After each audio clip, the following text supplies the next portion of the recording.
Take a listen to this explosive speech that was delivered by Colonel Michael Randrianirina, moments after being sworn in as Madagascar's next president on the Friday of October 17, 2025, following the Gen Z-influenced military coup d'état that deposed President Andry Rajoelina. Malagasy people, dear compatriots, honorable members of institutions, excellencies, ladies and gentlemen, ambassadors, members of the diplomatic corps and representatives of the international community. Dear religious and traditional authorities, all protocols aside, today marks a historic turning point for our country.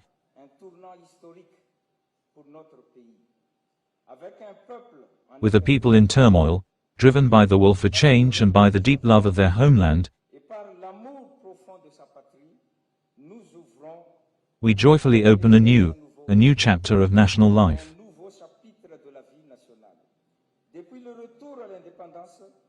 Since regaining independence, the Malagasy people have aspired to progress, a better life and an end to poverty. But unfortunately, 65 years later, Madagascar is still among the poorest countries in the world. This chaotic situation has awakened the consciousness of a bold youth, a youth who hopes for a more promising future, a safer future for themselves and for the next generations.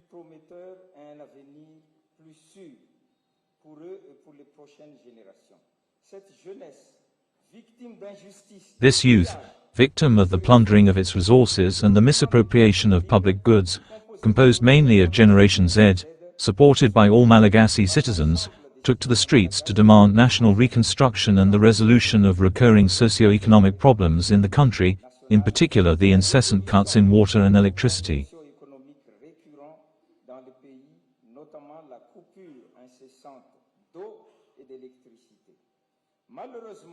Unfortunately, in response to these demands, the authoritarian regime, which plunged our people into darkness for years, has resorted to violence, brutality and flagrant violation of human rights, particularly the right to peaceful protest, a right that is nevertheless recognized and protected by the Constitution.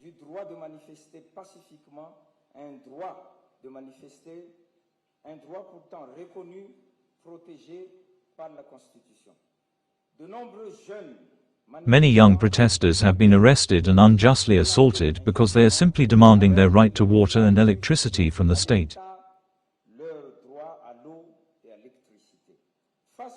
Faced with these cries of the young people and the distress of a desperate population, and to safeguard the higher interests of the nation, the army, with the support of its brothers in arms in the security forces, wisely decided to side with the people.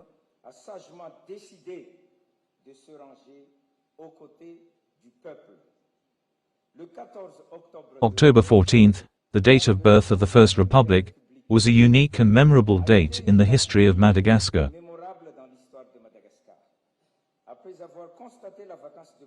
After noting the vacancy of the office of President of the Republic and President of the Senate, as well as the government's inability to fulfill the functions of the President of the Republic, the Constitutional Court law invited the competent military authority to take power to avoid anarchy and disorder.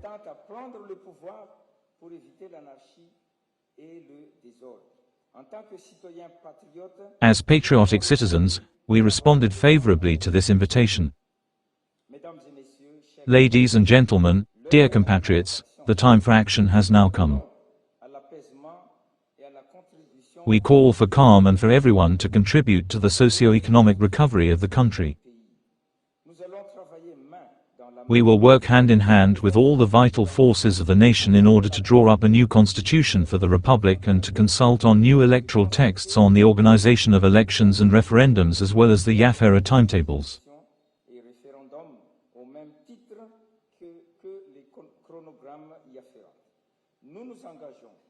We are committed to a break with the past, the main ambition being to profoundly reform the administrative, socio-economic and political systems, our management and coordination.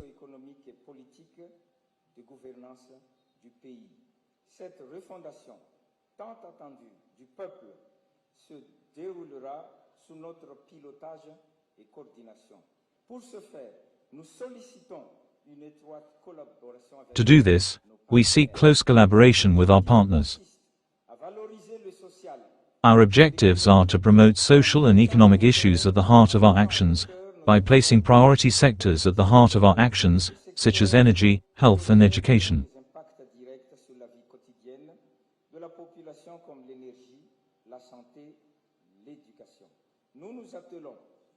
We are also working to promote multi-sectoral meetings with all the entities that contributed to the popular movement in the 13th of May Square and in the different localities of the territory of Madagascar.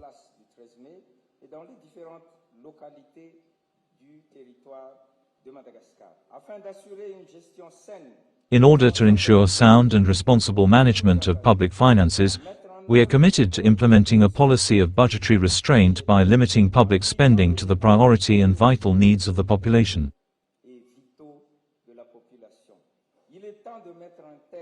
It is time to put an end to all waste of public money. We place good governance, a culture of transparency, scarcity, efficiency and the principle of zero tolerance at the heart of our actions.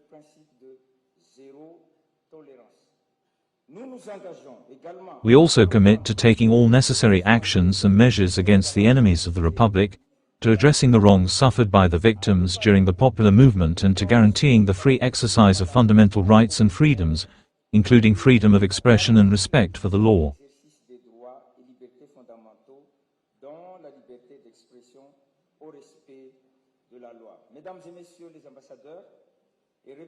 Ladies and gentlemen and representatives of the diplomatic corps and international organizations present here, we solemnly invite you to support Madagascar in the process of steering and implementing national reconstruction.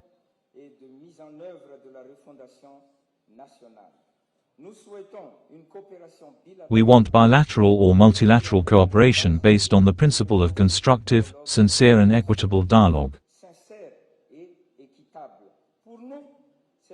For us, it is the higher interest, the nation that prays, but above all, our actions that converge towards this end. Finally, we would like to reassure our technical and financial partners, as well as investors, of our good faith and our willingness to establish a calming, more attractive and secure business climate.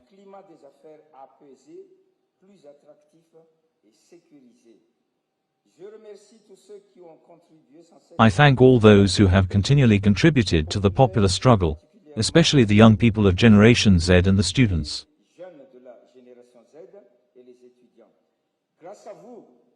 Thanks to you, the flame of change has not been extinguished.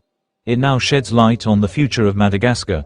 Together, we will rewrite the history of this country's development.